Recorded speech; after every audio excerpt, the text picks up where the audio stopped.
I killed the engine, and silence crashed down on me like a heavy, dust-filled blanket.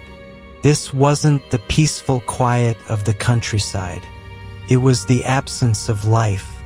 My old SUV, the only island of civilization in this godforsaken place, gave one last metallic click as it cooled, and I was left alone with the house. The house stood at the very edge of a conifer forest. Massive fir trees, their branches like skeletal claws, loomed over the rotting roof as if trying to crush it.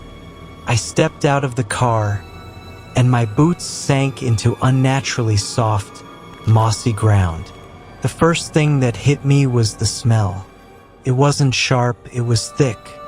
A sickly sweet stench of decay mixed with damp basement air and stale sulfur. I covered my nose with my sleeve, hoping it was just a dead fox under the porch.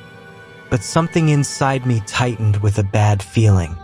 Inside, the house greeted me with a cold that didn't come from the air, but from the walls themselves. Every step on the dried, warped floorboards echoed loudly in my skull. Dust settled on my lips, and I tasted it, the taste of time and abandonment. I dropped my bag in the living room, and a gray cloud rose into the air, slowly spinning in the weak rays of the setting sun. As dusk thickened, I stepped out onto the terrace. The forest had changed. In the shadows, everything felt alive. I watched darkness slowly seep out from beneath the roots, filling the space between the trees. And then I saw it. Something long and gray, lacking clear shape, glided smoothly between the pines. It didn't run. It floated, bending around obstacles with the grace of a snake raised on its hind legs. My stomach clenched. I froze, afraid to even blink, until my eyes began to water from the strain. The silence became so complete that I could hear the blood rushing through my veins. A rhythmic, rising thump that felt like it echoed through the forest, betraying my presence. At the last second, it was as if an electric shock struck me and I rushed inside the house. My heart was pounding. When I looked out the window, there was no one else. Sleep wouldn't come. I lay on an old mattress that smelled of mold and someone else's sweat, listening to every sound. At 2:12 in the morning, it began. The sound came from downstairs, from the kitchen. It wasn't a branch hitting the window. It was the sound of something hard, bone-like, carefully testing the glass. I held my breath. My heart pounded so hard I thought the bed was moving with it. I slowly slid onto the floor, my skin reacting to the icy draft crawling along the boards. I went downstairs, trying not to make a sound, though every step groaned under my weight like a living thing. When I shined the flashlight at the window, I nearly dropped it. There was a mark on the glass from the outside. It wasn't dirt.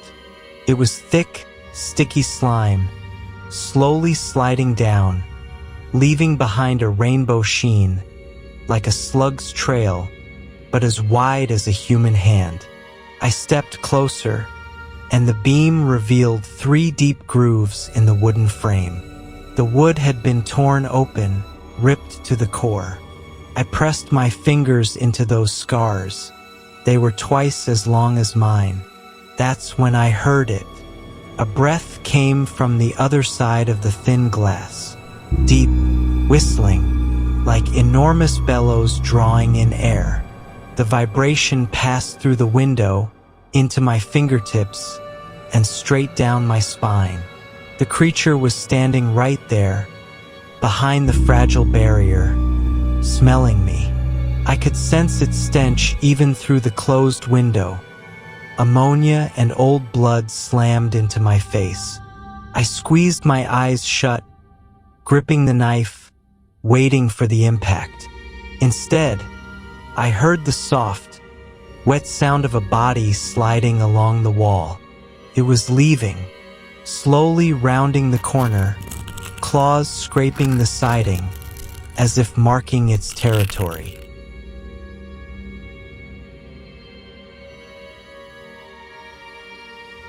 Morning brought no light, only gray, filthy twilight. The fog was so thick I couldn't see my car 5 meters from the porch. I ran toward it, dreaming of only one thing: turning the key and getting out. The key spun uselessly. I opened the hood and screamed. Every wire, every rubber hose hadn't just been chewed through. They were neatly cut and arranged on the engine block in a horrifying, symmetrical pattern, like a ritual symbol. My hands shook so badly I dropped the keys into the mud. I looked up and saw it. It stood about 20 steps away, at the boundary between fog and reality. God, it wasn't from this world. Nearly 10 feet tall, it was terrifyingly thin, almost two-dimensional when seen from the side. Its skin was gray like wet asphalt, poreless, smooth, stretched tightly over sharp bone angles. Those arms were endless. Fingers with extra joints twitched, tracing invisible symbols in the air, and at their tips dull bone needles glimmered, each as long as a pencil. But the face, there was no face, only a mask of the same gray skin, with 2 massive, perfectly black voids where eyes should be. No pupils, no life, just endless, consuming emptiness. Where a mouth should have been, only a thin slit, pulsing and releasing foul vapor with every breath. It didn't move. It simply towered there, head tilted at an unnatural, crunching angle. Then I heard a sound inside my head. Not a voice, more like a high-pitched whine that dropped into a low hum. Blood dripped from my nose. The creature took 1 step toward me. Its leg, long, narrow, with an extra joint bent backward, touched the ground without a sound. I understood then. It wasn't hunting me. It was tasting me, like a gourmet sampling expensive wine before drinking the whole bottle. I ran away. Again. You know how they say a person gets a second wind? I ran the distance from the car to the house in half a second, slamming the door behind me. I realized this creature was tormenting me, testing my nervous system and enjoying my fear.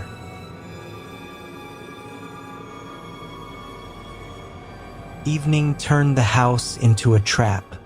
I barricaded the door with a dresser, boarded up the windows with planks from the basement, but I knew it meant nothing to it. I sat in the living room surrounded by candles. The power had died at noon. Around midnight, I heard shingles crack on the roof. Crunch, scrape, a heavy body crawled slowly above my head. The ceiling beams bent. Ash fell from the fireplace, then thick, black liquid. I curled into a corner as a hand emerged from the chimney. Long as a snake, bent in 3 places, probing the cold bricks. It moved in jerks, spasmodic, like it had a life of its own. I heard bones breaking inside the flue. The creature was crushing its own skeleton to fit. The sound, dry cracking mixed with wet squelching, made me scream, but the sound died in my throat. I ran upstairs to the bathroom, the only room without windows with a heavy oak door.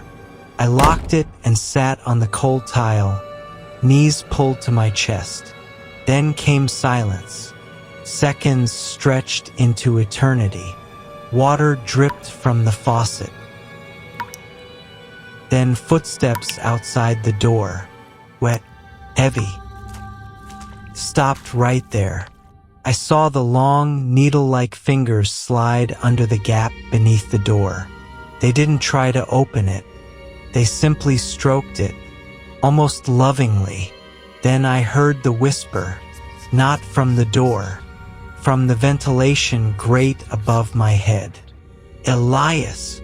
My voice, my tone, my rhythm, but with something metallic and dead beneath it.